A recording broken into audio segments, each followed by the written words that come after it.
कार्तिक कृष्ण चतुर्थी को मनाया जाने वाला यह व्रत सौभाग्यवती स्त्रियों के द्वारा किया जाता है। यह व्रत स्त्रियों को बहुत प्रिय है। स्त्रियां तथा पति की कामना करने वाली कन्याएं विशेष रूप से इस चतुर्थी व्रत को करती हैं। सौभाग्यवती स्त्रियां पति व पुत्र की दीर्घायु की मंगल कामना से यह व्रत करती हैं। इस वर्ष यह सौभाग्यशाली करवा चौथ 13 अक्टूबर गुरुवार 2022 को है। यह व्रत स्त्रियों को सौभाग्य, उत्तम रूप और सुख देने वाला है। इस व्रत में शिव पार्वती, श्री कार्तिकेय, गणेश जी, चौथ माता, चंद्रमा का विधि विधान से पूजन किया जाता है।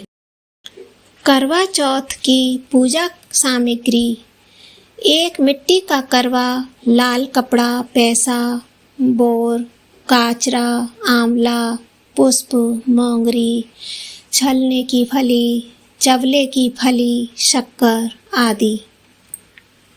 पूजा विधि इस प्रकार है। करवा लें जिसमें जल भरें, उसमें पैसे, बोर, काचरा, आंवला, पुष्प, मोंगरी, चवले की फली आदि डाले जाते हैं।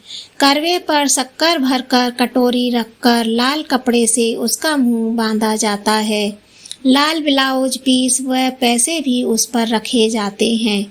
एक बाजोर रखकर चौथ माता व गणेश जी की पातड़ी तथा प्रतिमा रखकर शुद्ध जल से स्नान कराएं और 13 टीकी, काजल, मेहंदी, रोली की लगाकर गणेश जी व चौथ माता की भी टीकी लगाएं। मन में चौथ माता व गणेश जी का ध्यान करें। ज्योत कर गणेश जी और चौथ माता को हलवे का भोग लगाकर कहानी सुने। चांद उगने पर चांद को अर्घ देकर सासू जी को बायना देकर ससुर जी व पति के चरण स्पर्श कर भोजन करें। करवा चौथ व्रत की कहानी। एक गांव में एक साहूकार के 7 बेटे और एक बेटी थी। सेठानी ने 7 बहुओं और बेटी सहित कार्तिक कृष्ण चौथ को करवा चौथ का व्रत किया। साहूकार की लड़की को उसके भाई बहुत प्यार करते थे। उसको साथ लेकर खाना खाते थे। भाइयों ने बहन को खाने के लिए बोला तो बहन भाइयों से बोली, भाई आज मेरे करवा चौथ का व्रत है, इसलिए आज जब चंद्रमा उगेगा तब चांद के अर्घ देकर खाना खाऊंगी। भाइयों ने चांद उगने का इंतजार किया पर चांद नहीं दिखा। व्याकुल होकर उन्होंने एक उपाय सोचा कि ऐसे में बहन भूखी रहेगी, इसलिए एक भाई ने दीपक लिया, एक ने चलनी ली और पहाड़ी पर चढ़कर दीपक जलाकर चलनी लगा दी। दूसरे भाइयों ने संकेत मिलते ही बहन से कहा, बहन चांद दिख गया। तब बहन ने अपनी भाभियों से कहा, भाभी चांद दिख गया है, चांद देख लो। तो भाभी बोली, ये तो आपका चांद दिखा है, हमारा चांद तो रात में दिखेगा। बहन ने अपनी भाइयों पर विश्वास कर चांद को अर्घ देकर खाना खाने के लिए बैठी।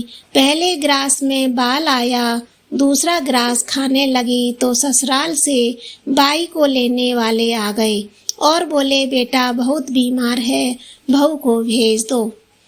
माँ ने जैसे ही कपड़े निकालने के लिए बक्सा खोला तो काले, नीले और सफेद वस्त्र ही हाथ में आए। माँ ने एक सोने का सिक्का पल्ले के बांध दिया और बोली, रास्ते में सबके पांव छूती जाना और जो अमर सुहाग की आशीष दे उसे देना। सारे रास्ते पांव छूती गई पर किसी ने अमर सुहाग की आशीर्वाद नहीं दी। ससुराल के दरवाजे पर 8 साल की जेठती लड़की थी। उसके पांव छूने पर वह बोली कि सीली हो, सपूती हो, 7 पूत की माँ हो। यह सुनते ही सोने का सिक्का निकालकर उसे दे दिया और पल्ले के गांठ बांध ली। अंदर गई तो पति मरा पड़ा था। बहू ने अपने मरे हुए पति को जलाने के लिए नहीं ले जाने दिया और अपने मरे हुए पति को लेकर एक कुटिया में गांव के बाहर रहने लगी। उसमें जाकर अपने पति का सिर गोद में रखकर लेकर बैठ गई। इससे सब परिवार व गांव वाले उससे नाराज हो गए और सबने उससे दूरी बना ली। उसकी कुटिया की तरह कोई नहीं जाता था। एक छोटी जेठ थी, उसको खाना दे आती और कहती, मुर्दा से बती रोटी ले। कुछ समय के बाद माघ की तिल चौथ आई और बोली, करवा ले भाया की प्यारी, करवा ले, दिन में चांद उगानी, करवा ले। तब वह चौथ माता के पांव पकड़ के बैठ गई। हे चौथ माता, मेरा उजड़ा सुहाग दो तो आपको लौटाना ही पड़ेगा। नादानी में हुई गलती की इतनी बड़ी सजा मत दो। माँ, मुझे मेरी गलती का पश्चाताप है। मैं आपसे हाथ जोड़कर प्रार्थना करती हूँ। तब चौथ माता बोली कि मुझसे बड़ी जो चौथ आएगी, बैसाख माह की चौथ है, वह आएगी तो उससे तेरा सुहाग मांगना। इसी तरह बैसाख की चौथ आई। उसने कहा, भादवे की चौथ आएगी तो तुझे सुहाग देगी।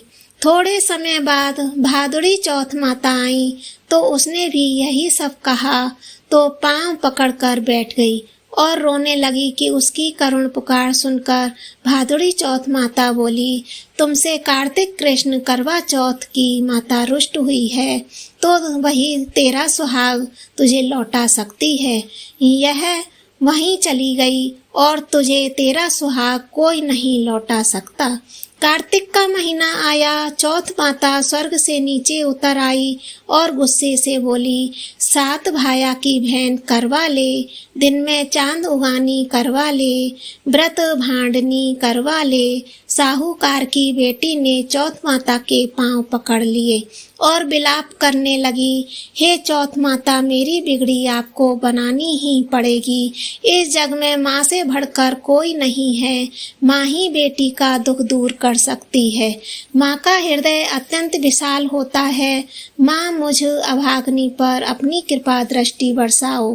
चौथ माता उसकी सच्ची भक्ति और त्याग से प्रसन्न हो गईं और उसे अखंड सौभाग्यवती का आशीर्वाद देते ही उसका पति जीवित हो गया और माँ अंतर ध्यान हो गई। पति उठा और बोला, बहुत नींद आई।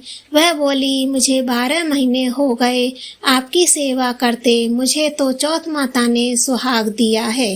जब जेठती रोटी देने आई तो उसे काकी की बात करने की आवाज आई तो घर जाकर बताया। सासू जी ने आकर देखा तो बहू व बेटा दोनों जिम रहे हैं और चौपड़ पासा खेल रहे हैं। सासू जी ने यह सब देखकर प्रसन्न होकर पूछने लगी, यह सब कैसे हुआ? तो बहू बोली, चौथ माता ने अखंड सौभाग्य का आशीष दी है। सब लोग चौथ माता का चमत्कार देख चौथ माता की जय जयकार करने लगे। चौथ माता का उद्यापन कर सारी नगरी में कहलवा दिया कि सब कोई चौथ माता का व्रत करें। 13 चौथ नहीं तो 4 चौथ नहीं तो 2 चौथ तो सबको करनी ही चाहिए। हे चौथ माता, जैसे अमर सुहाग साहूकार की बेटी को दिया वैसा सबको देना। सभी पर अपनी कृपा बनाए रखना। विधि विधान से कहानी कहने सुनने वाले भक्तों पर सदैव अपनी कृपा बनाए रखना। ओम नमो भगवते वासुदेवाय। इसके बाद गणेश जी की कहानी अवश्य सुननी चाहिए। श्री गणेश जी की कहानी। विंदायक जी की व्रत कथा। गणेश जी महाराज की कहानी। एक बुढ़िया माई रोज मिट्टी के गणेश जी की पूजा किया करती थी। बेचारी बुढ़िया के बनाए गणेश जी रोज गल जाते थे। उसके घर के सामने एक सेठ जी का मकान बन रहा था। बुढ़िया माई सेठ जी के मकान पर जाकर मकान बनाने वाला कारीगर से बोली, भाई, मेरे मिट्टी के बनाए गणेश जी रोज गल जाते हैं। आप मेरी पूजा के लिए पत्थर से एक गणेश जी बना दो, आपकी बड़ी कृपा होगी। मकान बनाने वाला कारीगर बोला, माई, जितनी देर में तुम्हारे लिए गणेश जी बनाएंगे उतनी देर में तो सेठ जी की दीवार पूरी कर देंगे। बुढ़िया यह सुनकर दुखी मन से अपने घर वापस आ गई। दीवार पूरी करते करते शाम हो गई, परंतु दीवार बनने से पहले ही टेढ़ी हो जाती। शाम को सेठ जी आए और पूछा कि आज कुछ काम नहीं किया। तब मकान बनाने वाला कारीगर ने बुढ़िया वाली बात बताई। तब सेठ जी ने बुढ़िया माई से जाकर कहा, माई तुम हमारी दीवार सीधी कर दो तो हम तुम्हें सोने के गणेश जी बनवा देंगे। गणेश जी की यह बात सुनते ही सेठ जी की दीवार सीधी कर दी। सेठ जी ने बुढ़िया माई को पूजा के लिए सोने के गणेश जी बनवा दिए। गणेश जी को पाकर बुढ़िया माई बहुत प्रसन्न हुई। हे विनायक जी महाराज, जैसे सेठ जी की दीवार सीधी करी, वैसे ही कहते सुनते हमारे भी सभी कार्य सीधे करना। बोलो गणेश जी महाराज की जय। श्री गणेशाय नमः। आप हमारे चैनल को पहली बार देख रहे हैं तो सब्सक्राइब करें और लाइक करें और बेल बटन दबाना ना भूलें और शेयर करें। Thank you.